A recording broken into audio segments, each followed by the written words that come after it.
Multiverse theory से पता चलता है कि हमारा ब्रह्मांड एकमात्र ऐसा नहीं है जो वास्तव में विभिन्न अन्य ब्रह्मांडों में मौजूद है, जिनमें से प्रत्येक भौतिक विज्ञान के अपने नियमों के साथ, जीवन और स्थिरांक के साथ हमारे अपने ब्रह्मांड के साथ मौजूद हैं। और ये सभी ब्रह्मांड एक अकेला मल्टीवर्स बनाने के लिए एक साथ आते हैं। ये साइंस फिक्शन का एक बहुत ही लोकप्रिय विषय है, जिसे विभिन्न फिल्मों और टीवी शो में इस विचार के बारे में बताया गया है कि हमारे ब्रह्मांड के कई संस्करण मौजूद हैं। जब तक साइंस फिक्शन की शैली अस्तित्व में है, तब से यह हमें आकर्षित करता है। लेकिन अगर मैं आपको बताऊं तो क्या होगा? मल्टीवर्स के अस्तित्व का विचार उतना नया नहीं हो सकता जितना आप सोच सकते हैं।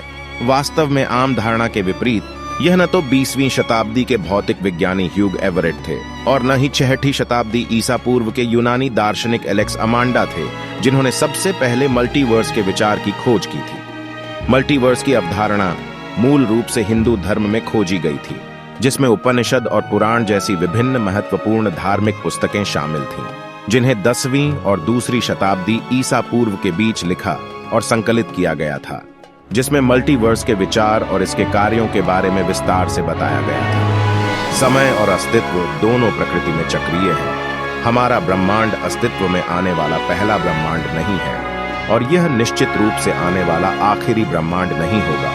जिस ब्रह्मांड में हम वर्तमान में रह रहे हैं, वह तब तक रहता है जब तक भगवान ब्रह्मा का जीवन काल है। लगभग 311 ट्रिलियन वर्षों के बाद हमारा ब्रह्मांड पूरी तरह से नष्ट हो गया है और इस ब्रह्मांड की राख से एक नया ब्रह्मांड उभरेगा।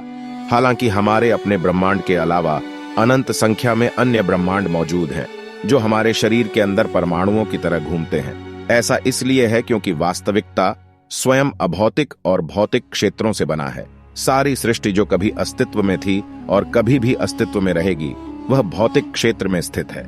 इस भौतिक क्षेत्र के केंद्र में आदिम महासागर है, जिसमें महाविष्णु नामक सर्वोच्च देवता निवास करते हैं। ऐसा कहा जाता है कि प्रत्येक समय महाविष्णु सांस छोड़ते हैं, बीजाणुओं से नए ब्रह्मांडों का जन्म होता है। प्रत्येक ब्रह्मांड कुछ पहलुओं में अद्वितीय है, लेकिन आमतौर पर किसी दिए गए ब्रह्मांड के भीतर सभी अस्तित्व भगवान ब्रह्मा द्वारा बनाए गए हैं और भगवान विष्णु द्वारा संरक्षित और संरक्षित हैं और भगवान शिव द्वारा नष्ट किए गए हैं। इन ब्रह्मांडों के बीच सटीक अंतर हमें ज्ञात नहीं है कि कुछ ब्रह्मांडों में जीवन के विभिन्न रूप हो सकते हैं, जबकि अन्य में भौतिकी के अलग अलग नियम हो सकते हैं।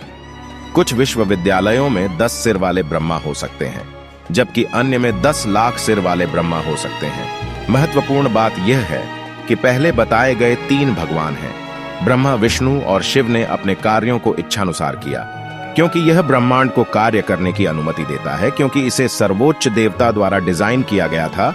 सृजन, संरक्षण और विनाश की यह प्रक्रिया अनंत बार और अनंत ब्रह्मांडों में बार बार दोहराई जाती है। हालांकि ब्रह्मांड का विनाश एक बहुत ही नकारात्मक चीज की तरह लगता है। यह ध्यान रखना महत्वपूर्ण है कि चूंकि आत्मा मांस और आत्मा से बनी है, ब्रह्मांड के विनाश के बाद भी आत्मा को जीवित रखा जाता है। इसका मतलब है कि मृत्यु और विनाश के बाद भी इस ब्रह्मांड में आपका कई अन्य ब्रह्मांडों में से एक या अस्तित्व के अन्य 13 लोकों में से एक में पुनर्जन्म होगा।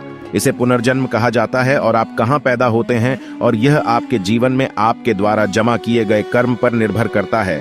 हालांकि निरंतर मृत्यु और पुनर्जन्म का चक्र यह कोई सुखद या दर्द रहित अनुभव नहीं है।